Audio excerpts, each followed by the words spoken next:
Donc à titre de première mise en œuvre, je vous propose donc de faire un premier jeu, donc très simple, qui va consister donc à animer 2 lutins. Voici le résultat final donc que l'on se fixe comme objectif et que je vous propose donc de réaliser ensemble pas à pas à l'aide de cette capsule. Le chat étant animé, simulant légèrement son mouvement, et puis de gérer donc le contact entre ces 2 lutins avec l'apparition donc d'une étoile, voilà, figurant cette collision. Donc je vous propose naturellement de commencer par un fichier vierge. Donc vous trouverez derrière la commande nouveau dans le menu fichier. Voilà l'environnement que vous allez donc récupérer. Alors l'idée et le fonctionnement de cette capsule va être de bien définir les différentes étapes du travail, et à chaque fois je vous proposerai de mettre en pause la vidéo pour que vous puissiez vous tester, faire par vous-même ou d'essayer de répondre par vous-même à cette étape-là, et en relançant la vidéo, eh bien vous verrez s'enchaîner une solution proposée. J'insiste sur une solution puisqu'on va être quand même dans de la programmation, et on sait bien que dans notre activité algorithmique, eh bien il y a plusieurs entrées, plusieurs raisonnements qui vont donc se traduire sur différents algorithmes ou programmes pour répondre à un même problème. D'abord un récapitulatif donc des étapes de création de ce projet. Première étape, la création donc d'un script gérant la translation donc de notre lutin. Deuxième étape, créer un script gérant l'animation du lutin, c'est-à-dire le changement d'un costume à un autre. Troisième étape, la vérification donc de ces scripts et surtout la question de comment les lancer et à l'aide de quels événements. Donc pour les lancer simultanément.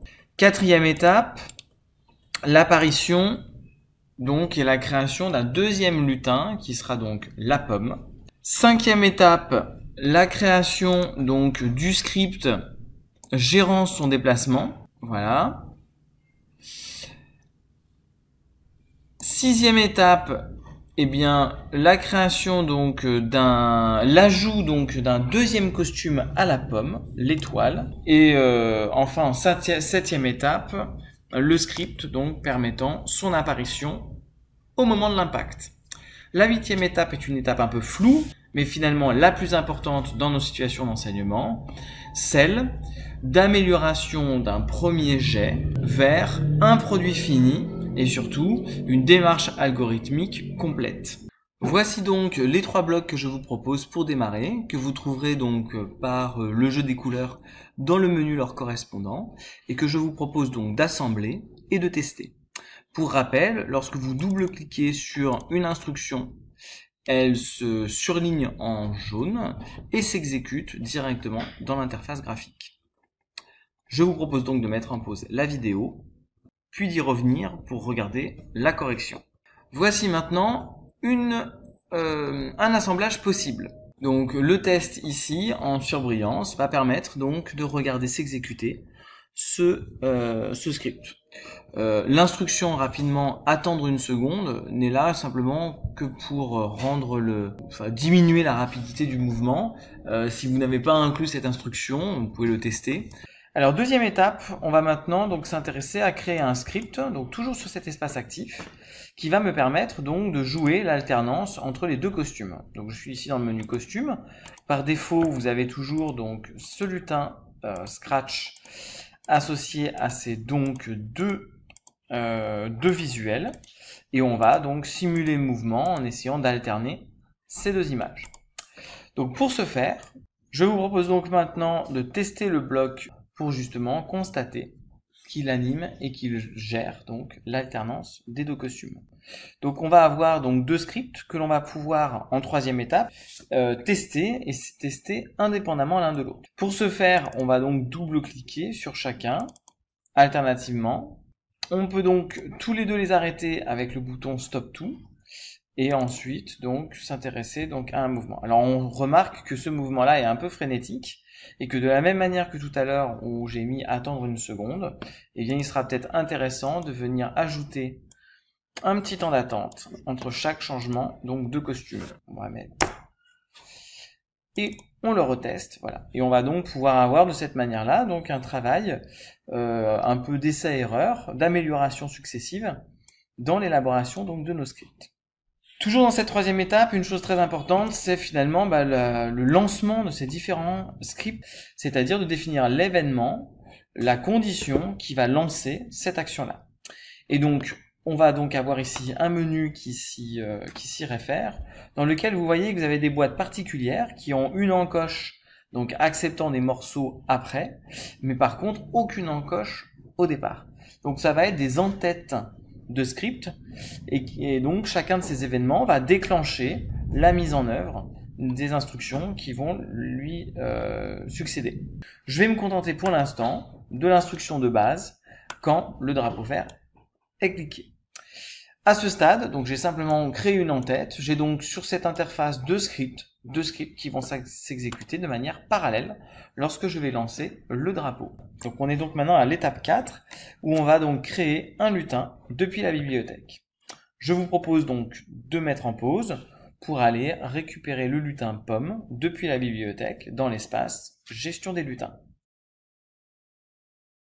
Il fallait donc utiliser donc l'un de ces différents onglets, différentes possibilités, et donc le premier, le plus simple pour commencer, qui nous propose donc un ensemble donc de visuels déjà prêts à l'emploi. Donc j'ai choisi tout simplement la pomme et je vois donc un deuxième encart lutin apparaître. Donc ce lutin là est amovible mobile dans la fenêtre active de création, je peux en choisir la position initiale, et je vois que maintenant lui est associé un espace de création de script qui est aujourd'hui vierge. Je vais donc commencer par dupliquer donc les scripts existants sur le lutin 2 pour gérer le déplacement et la translation de la pomme, mais cette fois-ci de la droite vers la gauche. Pas à pas, nous allons donc partir du lutin 2, nous intéresser au bloc de script qui est adapté, donc celui-ci, et avec un clic droit de la souris, choisir tout simplement de dupliquer ce bloc. Donc vous voyez que maintenant ce bloc est attaché à mon curseur et que je vais pouvoir aller le déposer sur un autre lutin. Lorsque j'ouvre le lutin pomme, je vois apparaître sur l'espace actif cet ensemble de blocs. Je vous le laisse donc adapter pour maintenant gérer une translation de la pomme de la droite vers la gauche. Passons à la solution. Il s'agissait ici simplement de gérer le pas d'avancement. Donc vous voyez toutes ces petites boîtes que l'on a eu l'occasion déjà de régler. Et donc nous allons avancer en nombre relatif, donc de -10 par exemple. Je lance ce script et je constate bien que ma pomme se translate vers Scratch. Et nous allons donc achever le travail en additionnant donc à notre lutin pomme un deuxième costume qui sera le costume d'étoile et qui dans la dernière étape de finalisation va simplement que nous allons contrôler pour que cette étoile apparaisse au moment souhaité. Donc je vous laisse essayer donc en utilisant l'onglet costume. Passons à la solution. Donc dans la bibliothèque, alors je crois que c'était dans vacances qu'on le trouvait le plus rapidement. Voilà, j'ai trouvé donc Star One, mais c'est un choix comme un autre. Ce costume-là, donc vous voyez qui apparaît à l'écran donc en lieu et en place de la pomme, voilà, donc fixé exactement au même centre, est un petit peu petit pour simuler cette collision.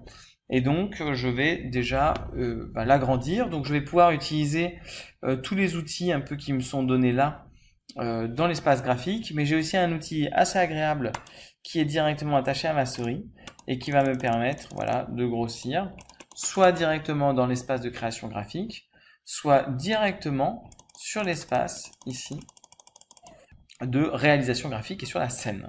Voilà donc l'ensemble rectifié, donc d'un côté la pomme et une grosse étoile, donc pour symboliser le contact et la collision entre ces deux lutins. On termine donc avec un script. Alors il y a beaucoup de manières de faire, mais le plus simple ça va être simplement de venir compléter le script existant ici, en venant donc mettre une condition qui va permettre le choix d'un costume ou d'un autre. Donc on va bien sûr aller travailler sur les apparences, avec tout simplement basculer vers le costume. Alors vous voyez star 1, voilà, donc j'en ai 2 à l'heure actuelle. Si j'en avais 12, j'aurais une liste de 12 éléments.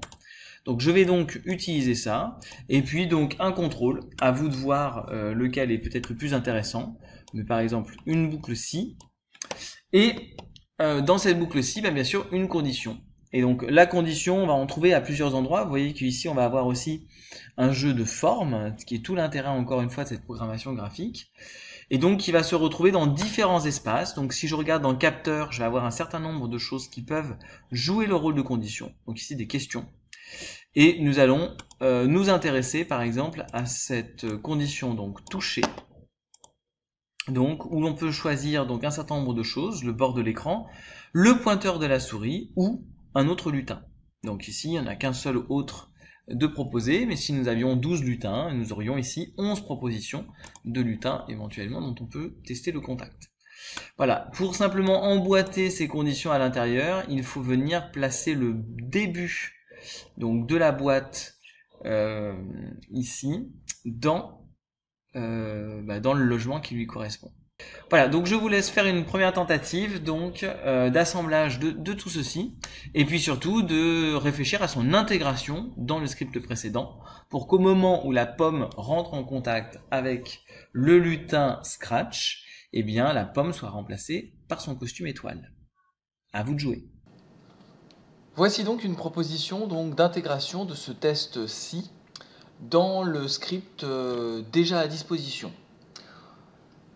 Nous disposons donc à ce stade d'une proposition donc répondant au problème posé, donc celui de la création de ce jeu très simple, mettant en scène donc deux lutins et leur collision.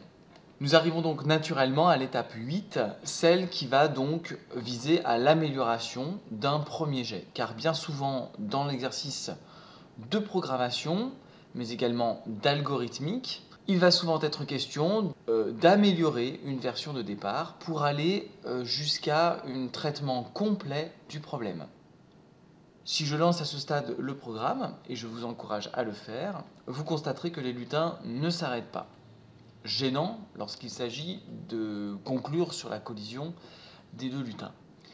Donc on va être donc dans un questionnement sur le rendu et donc une place aussi de l'évaluation et un nouvel exercice d'évaluation où l'auto-évaluation ici va être beaucoup plus naturelle pour les élèves dans le questionnement de ai-je répondu à l'aide de cet algorithme et surtout de sa réalisation pratique, sa programmation en langage graphique à la question posée. Deuxième aspect, celui du lancement successif du programme. Vous constaterez que votre version améliorée ne va pas se relancer naturellement et on va avoir un problème relatif à l'initialisation des personnages. En effet, un deuxième lancement du script et du programme ne va faire que relancer les scripts dans la position actuelle du chat et de la pomme. Et donc, dans la situation de collision, la pomme n'étant déjà plus apparente, mais étant sous l'apparence d'étoile. On va donc revenir à une problématique très importante dans la production et dans le travail algorithmique, mais aussi dans le travail mathématique, celui de fournir une solution générale et qui répond à une classe de problèmes. Ici, qui répond de manière systématique et de la même manière à un défi donné. La position donc initiale du chat et donc des différents éléments constitutifs de ce programme est donc une phase extrêmement importante du travail algorithmique et naturellement ce travail arrive dans les dernières étapes de sa production. Le troisième axe important donc, pour nous de travail avec les élèves va être celui donc, du rendu graphique. En effet, cela constituera ici une variable didactique très importante qui va nous permettre de différencier le travail dans la classe entre des élèves dont l'avancement sera nécessairement assez différent, avec des rythmes assez différents. On va pouvoir donc assez facilement, sur une même tâche, amener des élèves à l'aise vers un rendu de qualité, beaucoup plus précis, beaucoup plus réaliste, beaucoup plus fluide, que des élèves dont les premiers défis et la production des algorithmes de base restera l'enjeu majeur.